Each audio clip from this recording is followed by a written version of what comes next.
چارەنووسی پشکی هەرێم و موچەی فەرمانبەران و مافی پێشمەرگە لە بوجەی عێراق لە ناو دەستی پارتی دیموکراتی کوردستاندایە، چونکە وەزیری دارایی عێراق و خودی حکوومەتی هەرێمیش هەر خودی پارتیە و وەزیرەکەی پارتی واژۆی پشکی هەرێم دەکات و حکوومەتی هەرێمیش بە پابەندبوونی بە یاسای بودجەوە مافی ئەو پشکە بەدەستێنێت.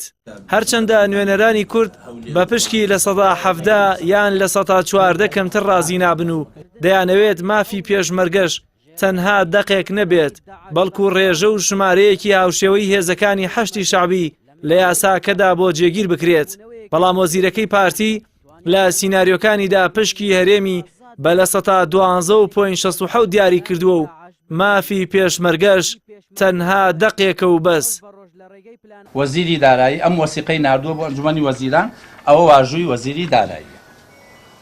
لەم وەسیقەیە 3 سیناریۆ تەڕح کراوە کە ڕێژەی کورد لە هەر 3 سیناریۆکە چۆنە باز بکرێت. لە سیناریۆی یەکەمە، ئەوە سیناریۆی یەکەمە ڕێژەی کورد 12.67 دانراوە، ئەوە کە ڕێژەی کورد 12.67 دانراوە واتە ڕێژەی هەرێمی کوردستان 9 تریلیۆن و 783 ملیارد دانراوە.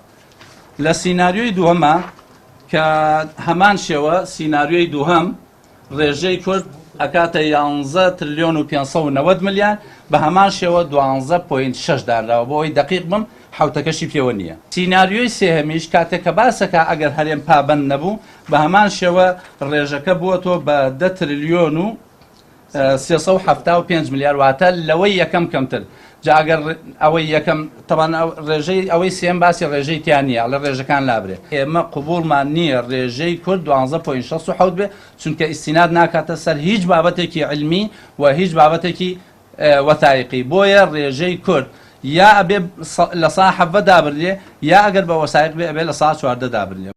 گەرچی لە دوای سەفەرەکەی بارزانی باوکو کوڕ بۆ بەغدا قسە لەسەر ڕێکەوتنێکی نهێنی و نەمانی پاشەکەوتی موچە دەکرێت لە کابینەی نوێمدا، بەڵام بەپێی زانیاریەکانی پەیام گەر حکوومەتی هەرێم پابەندی یاسای بودجەی عێراقی بێت، ڕۆژانەش 250,000 بەرمیل نەوت ڕادەستی کۆمپانیای سۆمۆ بکات، هێشتا گرفتی موچەی فەرمانبەرانی هەرێم و نەمانی پاشەکەوت هەر چارەسەر ناکرێت، چونکە بەپێی زانیاریەکان حکوومەتی هەرێم 1,249,000 موچەخۆری هەیە، بەڵام لە ناو بودجەی عێراقدا 682,021 موچەخۆر جێگیر کراوە، کە ئەوەش گرفتێکە پێ ناچێت حکوومەتی هەرێم و خودی پارتی بە ڕێکەوتنێکی نهێنی و ژێربەژێری حیزبی بتوانێت چارەسەری بکات.